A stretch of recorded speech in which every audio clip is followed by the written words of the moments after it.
nature of principles of management. By nature, we mean the qualities or characteristics or features of principles of management. It may be asked in any way. In the exam, it may be asked about the nature, or if it is asked about characteristics or qualities, it will be one and the same. Now, when we were learning about management, we had learned about the nature of management, and nature of management had been categorized into three parts: management as science, management as art, and management as profession. We had seen that management is partly both science and profession, and it is completely an art. When we talk about the principles of management and try to put it in the category of science and art, what we find is that derivation of principles of management is part of science. Because learning about the principles of management, acquiring knowledge about the principles of management by studying in different management institutes, it is just a part of science. And once you have acquired the knowledge about the various principles of management from different places, now once you work in the field, start working in the field and apply that knowledge in your own personal way, that is what is art. So principles of management, nature can be put as a part of science and also as a part of art. Derivation, very important. Derivation of the principles of management is science, and application of principles of management is an art. We have to understand this. Now, to understand the other qualities and characteristics of principles of management, let us understand these points. The first characteristic of principles of management is universal applicability. Now, principles of management, they are applied everywhere. When we say universal, that means applied everywhere. Now, where? Everywhere means where? It is applied in all types of organization, whether it is business organization or it is non-business organization, whether it is big organization or it is small organization, whether it is public sector or it is private sector, whether it is manufacturing organization or it is service organization. So, on the nutshell, we can say that it applies to all types of organization, although the extent of its application may vary from organizations to organization. For example, there is one principle which is called the principle of division of work, which was given by Henry Ford. Now, this principle says that work has to be divided. If work is divided properly, then the work is completed in a proper manner and the efficiency is increased, and also the production increases. The way in which work will be divided will differ from organization to organization. If it is a small organization, the work may be divided into one or two departments. If it is a big organization, there may be more than one departments. There may be different products. Product-wise departments may be created in big organizations. In government organizations, non-government organizations also we see that the division may differ. So although this principle is applied in all types of organization, but the way it is applied or the extent in which this application of this principle is there in the organizations may vary from organization to organization. The second feature says general guidelines. In the introduction part, we had learned that principles of management, they are what? They are general guidelines for the managers. And those guidelines, they are, this very important line, they are not straight jacket solution to all managerial problems. What do the managers do? They take the help of those guidelines, which are termed as principles, to solve various problems which exist in the business organization, and the decision is based on those guidelines. But that is not a straight jacket solution to all the the situations. Why? Because business situations are dynamic, it is complex, and straight away the application of principles will not give result. Those principles have to be applied after understanding the situation properly. The way it is to be applied, it has to be skillfully implemented by the manager in the organization. So it is simply a guideline. It says they are not straight jackets. Sometimes the question is asked in inverted commas in the form of statement. It may be put that principles of management are not straight jacket solution to all managerial problems. It has come in the board also, and inverted commas will be closed with a question mark. How far do you agree with this statement? So you say that this statement is correct, because what do we see is that it is not a solution to all managerial problems, because the real business situation, it is complex and it is dynamic, and managers, they have to apply these principles in order to understand the situation properly. It says, for example, principle of equity. This is one of the principles which has been given by Henry Fayol. Now, this principle of equity says that there should be just and equal opportunity given to all the employees in the organization, and there should not be any discrimination on any basis in the organization. So, if in an organization the manager faces the situation of conflict between two employees, now how he is going to resolve that situation? So, he will there apply the principle of equity and base his decision.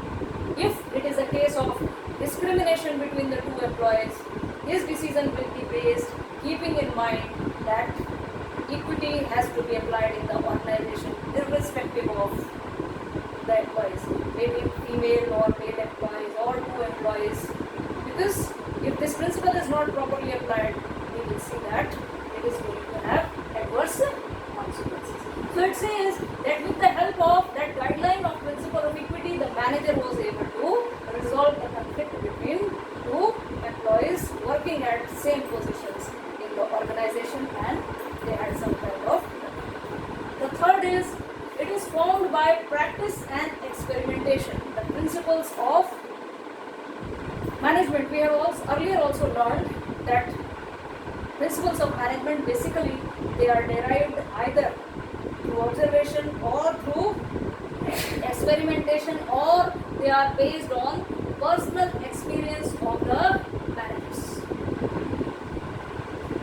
For example, we can take, in every point I have taken an example. For example, principle of order. There is one principle which has been given. Now this principle, it was formulated by Henry Fayol.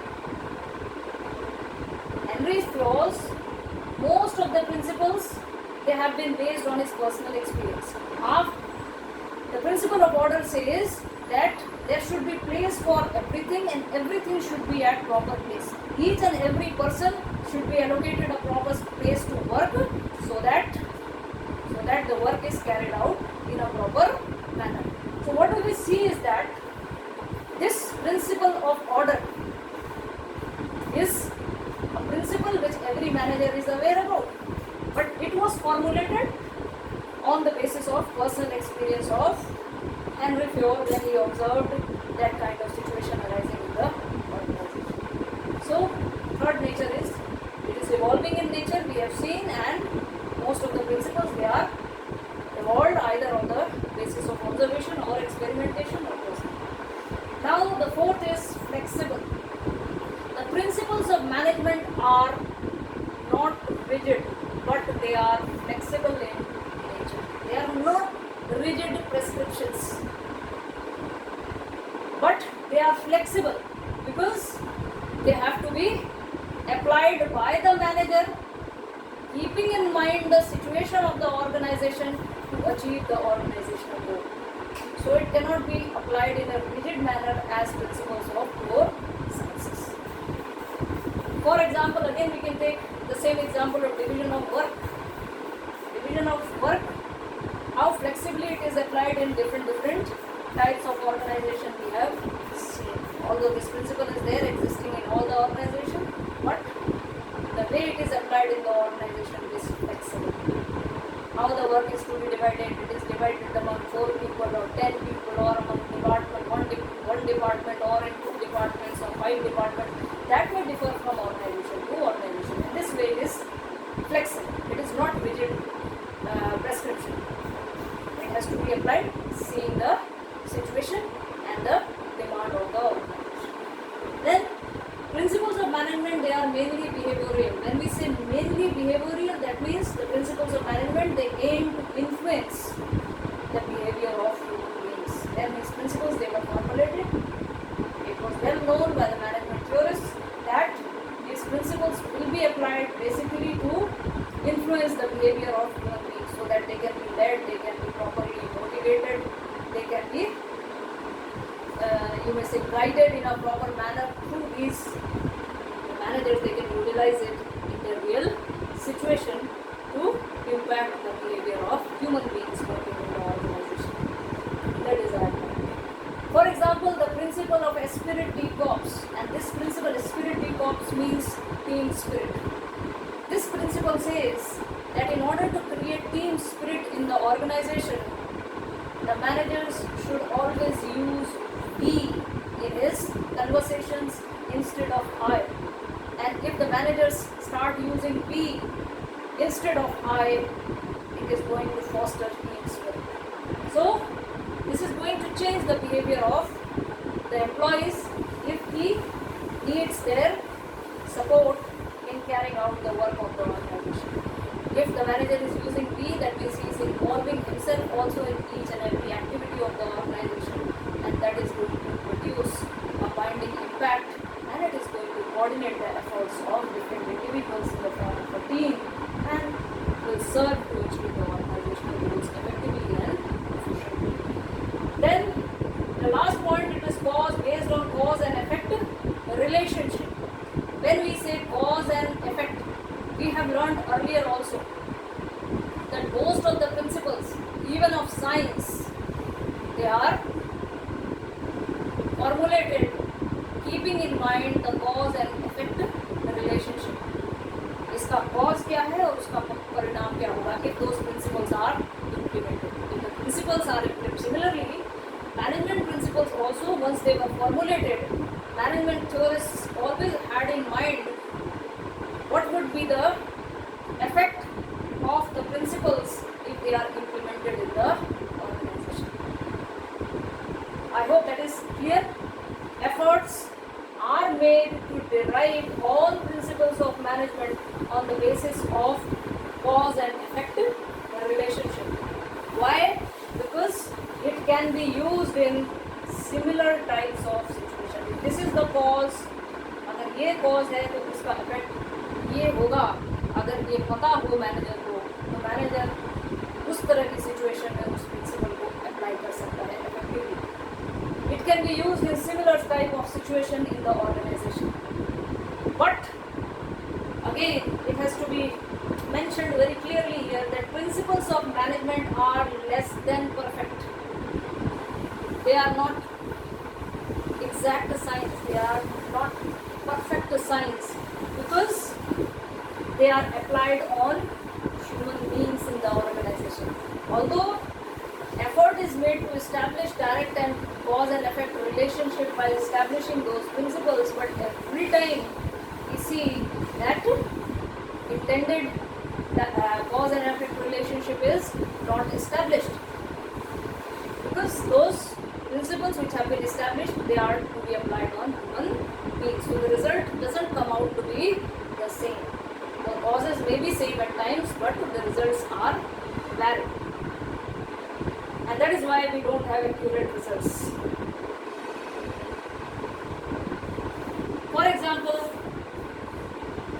authority and responsibility relationships. This principle, it was established always with you may say objective in mind, that authorities and responsibility should be properly balanced in the organization. If there is mismatch between authority and responsibility, that means more is the authority and less is the responsibility, or vice versa. More is the responsibility and less is the authority, then we will see that there will be imbalance in the working of the organization. So authority and responsibility is one of the principles which was established by Henry Fayol, and he always, while formulating this principle, he kept in mind that there should be proper balance between these two relationships in the organization, otherwise the consequence is going to be bad. So it was established. Now the last is contingent. Contingent means it depends on the prevailing situation. All the principles of management, it depends upon the prevailing situations, the situations which is existing at that time in the organization. That is why it is said to be contingent. So it has to be applied keeping in mind the existing situation or the prevailing situation in the organization. For example, principle of remuneration. The principle of remuneration is also one of the principles given by Henry Fayol, and in this principle he has tried to say that remuneration should be reasonable for all the employees in the organization. When he has tried to describe that word reasonable, that reasonable can differ from organization to organization, keeping in mind the work which the worker does, keeping in mind the prevailing wage condition of the organization and the economic situation. If the remuneration is reasonably provided to the employee in the organization, the employee is always going to be satisfied and happy. This is what the principle of remuneration says. But if the situation, if we take about the present situation of COVID-19, what do we see? That the work has come to a stop, the economic situation is not favorable. So if the organization is paying even less salary, then we can consider it to be reasonable, keeping in mind the situation, and there should not be any dissatisfaction in the employees. So these are some of the natures which we have tried to understand about the principles of management through various examples. I hope the points are very clear to you all, and with this topic comes to an end. So thank you all of you. Take care.